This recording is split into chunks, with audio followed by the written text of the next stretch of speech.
നരേന്ദ്രനാഥിന്റെ ബാലസാഹിത്യ കൃതികൾ. പറയിപെറ്റ പന്തിരുകുലം.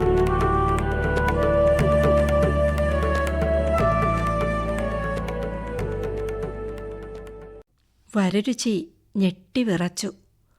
കൊട്ടിപ്പിടഞ്ഞെഴുന്നേറ്റു. തല ചുറ്റുന്നതുപോലെ തോന്നി. മേഘവൃന്ദവും ആകാശവും ചന്ദ്രനും നക്ഷത്രങ്ങളും ഇളകി മറിയുന്നതുപോലെ തോന്നി. പഞ്ചമിയുടെ നെറ്റിയിലേക്ക് വരരുചി തുറിച്ചു നോക്കി. എന്താണ് ഭർത്താവിൽ പെട്ടെന്നൊരു ഭാവമാറ്റം? പഞ്ചമി പരിഭ്രമിച്ചു. തളർന്ന സ്വരത്തിൽ വരരുചി ചോദിച്ചു, പഞ്ചമി, നിന്റെ നെറ്റിയിൽ കാണുന്ന ഈ കല എങ്ങനെയുണ്ടായി? ഓ, അക്കാര്യം പറയാൻ ഞാൻ മറന്നുപോയി. 17 വർഷം മുൻപ് ഒരു ദിവസം എൻ്റെ അച്ഛനും അമ്മയും പുഴക്കടവിൽ കുളിക്കുകയായിരുന്നു. അവർക്ക് സന്താനങ്ങളുണ്ടായിരുന്നില്ല. 2 പേരും ഇതുമൂലം അത്യധികം ദുഃഖിച്ചു. അങ്ങനെ ഒരു ദിവസം കുളക്കടവിൽ നിൽക്കുമ്പോൾ ഒരു ചങ്ങാടം ഒഴുകി വരുന്നത് കണ്ടു. വാഴപ്പിണ്ടി കൊണ്ടുണ്ടാക്കിയ ഒരു ചങ്ങാടം.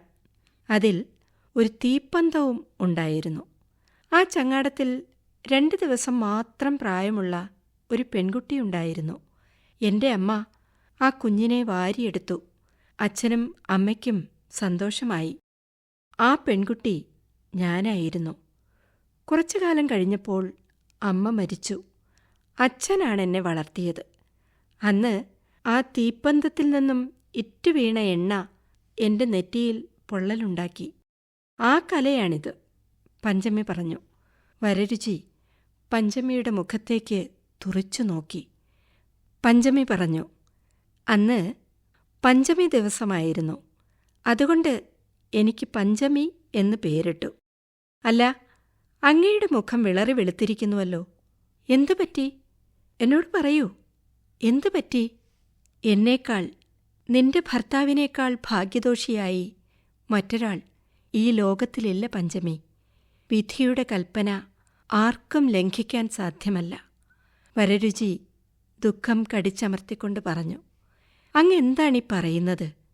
വിധിയെപ്പറ്റി വിലപിക്കാനാണോ അങ്ങനെ വേളി കഴിച്ചത്? എന്തോ ഒരു വലിയ ദുഃഖം വളരെ പെട്ടെന്ന് അങ്ങയുടെ മനസ്സിൽ കടന്നുകൂടിയിട്ടുണ്ട്. എന്നോടതിൻ്റെ കാരണം പറയില്ലേ? നിന്നോടല്ലാതെ മറ്റാരോടാണ് ഞാൻ പറയേണ്ടത്? എല്ലാം ഞാൻ തുറന്നു പറയാം. വരരുചി എല്ലാം വിസ്തരിച്ച് പറഞ്ഞു. കിളികളുടെ വനദേവതകളുടെ പ്രവചനവും പറയിപ്പെൺകുട്ടിയെ പുഴയിലൊഴുക്കിയ കഥയും അദ്ദേഹം വിശദീകരിച്ചു. ആ കഥ, താൻ കൂടി ഉൾപ്പെട്ടിട്ടുള്ള ആ കഥ കേട്ട് പഞ്ചമി ഉറക്കെ പൊട്ടിക്കരഞ്ഞു. അപ്പോൾ ഞാൻ ആ കുഞ്ഞാണ്. ഈശ്വര, പരമയോഗ്യനും മഹാബ്രാഹ്മണനുമായ എൻ്റെ ഭർത്താവിന് ഇത്തരമൊരു ഗതി വന്നല്ലോ. പഞ്ചമി വിലപിച്ചു. കരയാതിരിക്കൂ പഞ്ചമി. വിധിയെ വെല്ലുവിളിച്ചവനാണ് ഞാൻ. അവസാനം ഇതാ ദയനീയമായി പരാജയപ്പെട്ടിരിക്കുന്നു. അങ്ങ് എന്നെ ഉപേക്ഷിക്കുമോ? ഒരിക്കലുമില്ല. പഞ്ചമി ഒരു കുറ്റവും ചെയ്തിട്ടില്ല. നീ എൻ്റെ ഭാര്യയാണ്.